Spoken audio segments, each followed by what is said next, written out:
Hello guys, I'm going to today clear up a little bit of confusion that I may have caused in the last sword video that I did.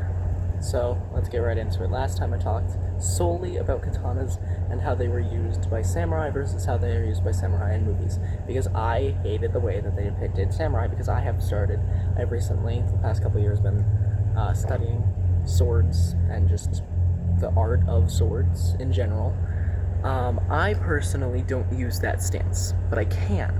I actually have mixed a few stances together to make just a really good offensive and defensive stance that I can easily flop back and forth to, just kind of work around with. And I haven't actually been able to use that against anybody because I don't have very many people who can just take the time out of their day to come over and clash swords for like 2 hours. And my dad is typically just in a lot of pain, even though he is definitely heavily pro sword. I talked about how you don't hold katanas at certain angles because it doesn't work for that type of sword. This is what I meant for the short sword and shield. This is a foam sword. It is a toy, for all intents and purposes. This is literally just a toy, right? But it's a good length for a short sword, especially the blade length. The blade length is usually a little longer on actual swords, and this is a very, like, it's a foam shield, just another toy, right? I don't have actual like movie props or anything like that. I don't have money. Is basically the answer to that. But you don't hold. But this is like at the stance. I have the sword down here, I have my shield over here, I have range of movement with my shield, right? I'm not going to hold my shield out here, that's actually uncomfortable. I hold it slightly like this, so I'm always ready to put up the shield. That's the only time the sword right here, right? If I move the shield to open up attacks, the shield is now behind me. And the sword's in front of me now. If the sword is behind me, the shield is in front of me. Yes, there are things you can do when they're both in front of you. But that's not necessarily the best thing to do.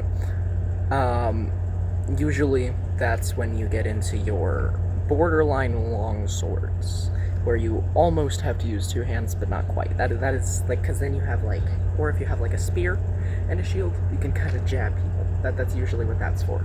Now, yes, you can hold your sword in front of your shield and just kind of swing it around. It doesn't work very well.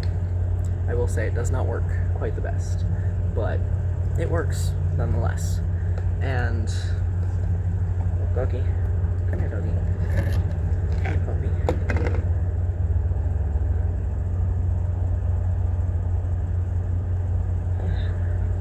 Sorry about that.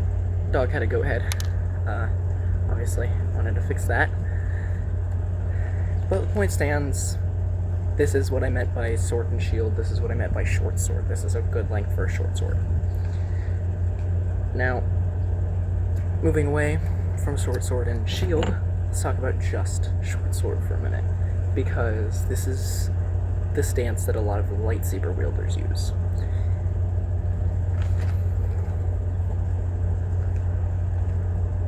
If they do not have two hands on the sword, like in front of them, on the side of them, they're probably using the short sword style.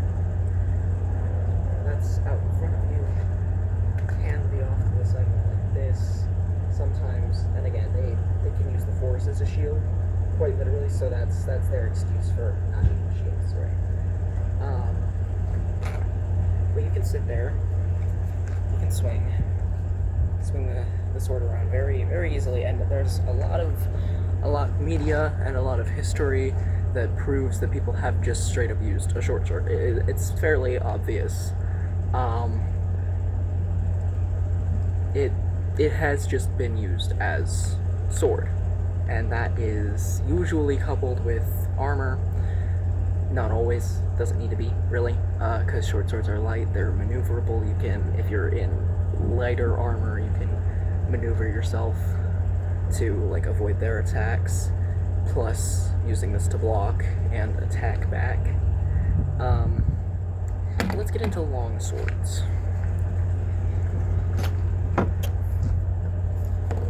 This is not usually the height of a long sword. For all intents and purposes, I'm just using this for the weight and how easy it is to show you where the hilt would be. This is about the hilt of a longsword right here. That's the pommel, maybe a little less pommel. That's the pommel. Right here would be about where the crossguard is. You have a little distance between your hands.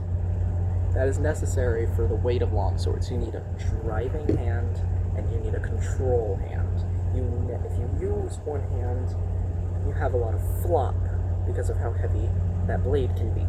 Now, some are heavier than others, some are shorter than others, some are longer, obviously, so the weight changes. But you need that control hand to really help drive your hand. That is why longswords are usually just used as two-handed weapons. And part of the reason that some katanas are, because the longer the blade gets, the heavier the sword gets. Most katanas, around the 32 to 36 that I like, are light enough that I can swing them around pretty easily with one hand and switch to two hands, and it's not uncomfortable. And usually I try to have a little bit of a longer handle on a katana just for hand room. But yeah, I do like katanas are my favorite choice in sword. Just not the way that I explained it last video. That's that's a style I've just entirely discarded at this point. Other than the fact that I just have that knowledge infinitely. But I'm going to show you a couple of stances that I was talking about with how you could use a longsword. This. You've actually seen this. Anakin does this a few times with his saber. Usually just in posters, but he's actually done this. And this is how some Jedi actually hold their sabers. This is how it is shown in a lot of different media as well as this, right? This is a longsword size stance. Usually hands are separated a little bit. You have enough room over your palm, right? This is so that you can, but usually the edge, this is not the edge, this is the not the sharp edge, this is the flat edge, typically. That way you can kind of come down, move it a little bit, when you come down on the edge.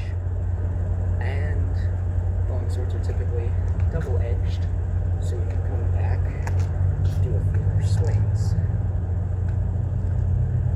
And because it's heavy and take a little more time to get used to the weight on them, that is why it needs to be double-edged, because otherwise it actually poses a danger to you. Because if you do not have a double-edged sword and they are using a quicker attack method, they're using a short sword, for example, they don't have as much reach, but they have enough time to react to your heavy swings. They have enough to actually block you with their shield if they have one, catch you off guard, move close and stab you. Because longswords are heavy.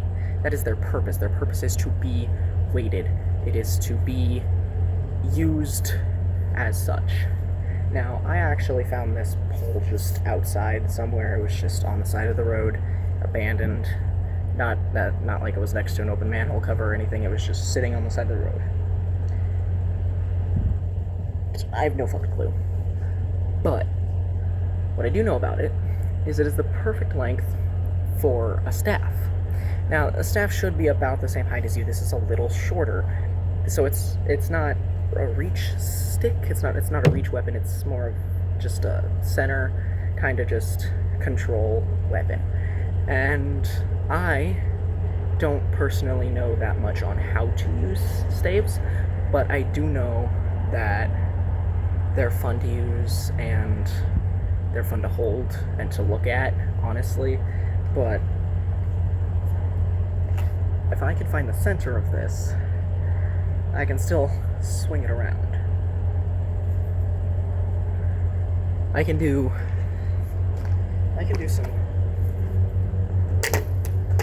I can drop it a lot, but I can do some basic spins, for sure.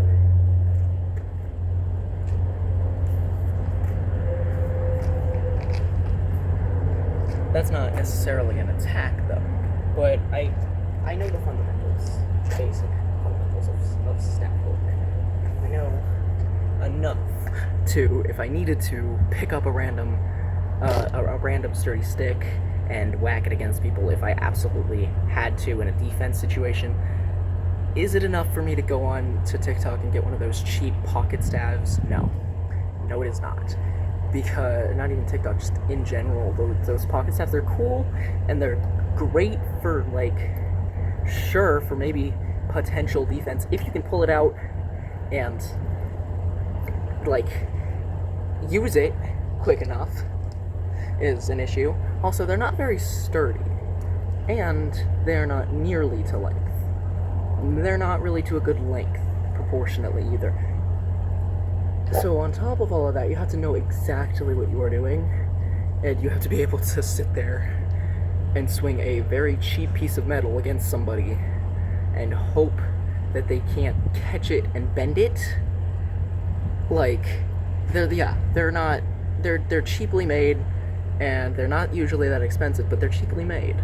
It's not something, it's not a good defensive weapon. Honestly, just stick to knives. Stick to knives. You can use a knife without any actual training and without the risk of someone grabbing it and snapping the end off of it. So, just for future reference, stick to knives unless you're comfortable with carrying a sword on your person at all times. Like, there really is no excuse for that.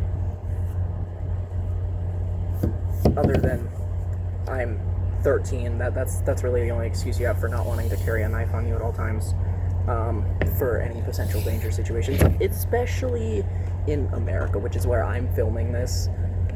It's good to keep your safety up. It's good to know how to use your environment against other people. So again, if you're in the forest, there's a nice big stick next to you. It just so happens, oh, that's long enough. I can use that as an effective staff weapon. Do it. I guarantee you, you will. As long as you know how to do it, you will win that fight. You will not lose. You can't necessarily lose that, but point stands.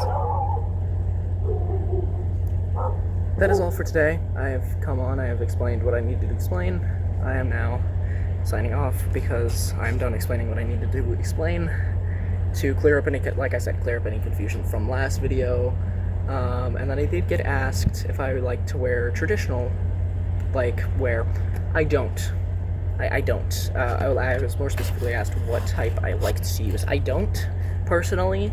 It's restricting a lot of times. And honestly, cosplay. The only real reason I'd actually use that. Yeah, that's it. Literally just cosplay. So, anyway. Other than that, it's been a good time explaining this, so I'll see you all later.